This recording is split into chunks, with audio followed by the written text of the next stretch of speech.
All right, today we're jumping into a really complicated story. It's about a law that was supposed to finally bring the government's secrets on Jeffrey Epstein into the light. But what happens when the very group that's supposed to give us transparency is accused of breaking its own rules? And that right there is the central question we're looking at. Congress passes this major law to force the release of all government files on Epstein. But now the government's handling of that very law is under an official investigation. So, how did a simple promise of transparency get so tangled up? To really get what's going on with the investigation, we've got to rewind a little. We need to go back and understand the promise that started this whole thing. It all began with a piece of legislation that had a very, very clear goal. This is it, the Epstein Files Transparency Act. And look, its mission was super straightforward. Make the Department of Justice, the DOJ, release all of its records on Jeffrey Epstein to the public. The whole idea was to finally pull back the curtain on one of the most infamous cases of our time. But the act wasn't just a total free-for-all. It came with very specific rules about what the DOJ could legally black out or redact. They could withhold information to protect victims' identities, to avoid releasing horrible graphic images, to safeguard ongoing investigations, or to protect national security. The goal here was to find a balance between being transparent and keeping people safe. So the law was on the books, the rules were crystal clear. What could go wrong? Well, the execution is where things really started to go off the rails, sparking a ton of criticism and serious concern. The first, and maybe most obvious problem, was the deadline. The law clearly stated the files had to be out by December 19th, but that day came and it went.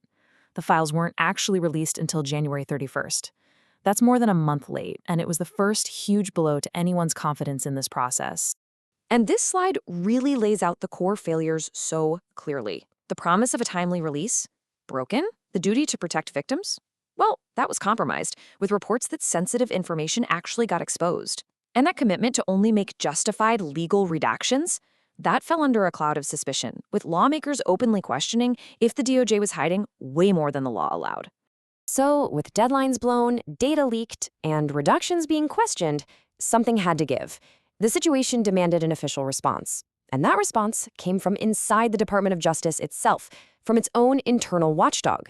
So, what happened was the Office of the Inspector General, people call it the OIG, launched an official audit. And what that means, really, is that the Justice Department is now investigating itself to figure out if it broke the very law it was supposed to be following. So, what is this audit actually looking for? Well, it's got three main goals. First, they're trying to figure out how the DOJ even found and gathered all the right files in the first place. Second, they're going to put that whole process for redacting information under a microscope. And third, they're going to look at how the department handled all the problems that popped up after the release, like those reported victim data leaks. But this wasn't just some quiet, bureaucratic audit happening in a back room. At the exact same time, a political battle for accountability was really starting to heat up over on Capitol Hill. The House Oversight Committee decided to take a huge step. They issued a subpoena. That's a formal legal demand, and it was for the Attorney General at the time, Pam Bondi. They wanted her to show up and answer questions under oath about how the DOJ was handling this whole thing. But then, just before she was scheduled to give that testimony, a major political bombshell. President Donald Trump removed Pam Bondi from her job as Attorney General. And just like that, the entire dynamic of the congressional investigation got flipped on its head. So what was the Justice Department's justification? Well, it was a pretty technical legal argument. They sent a letter to the committee that basically said, hey, that subpoena was for Ms. Bondi in her official job as Attorney General. She's not the Attorney General anymore, so she doesn't have to show up. And just like that, the testimony was canceled.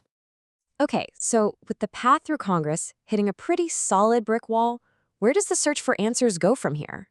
Well, that brings us right up to the current situation. With the House Committee's efforts basically stalled out, all eyes have now turned to that internal audit by the Inspector General. It has become the main event, really the primary official path left to figure out whether the Department of Justice actually fulfilled its legal duty here. And all of that leaves us with this final, critical question, doesn't it?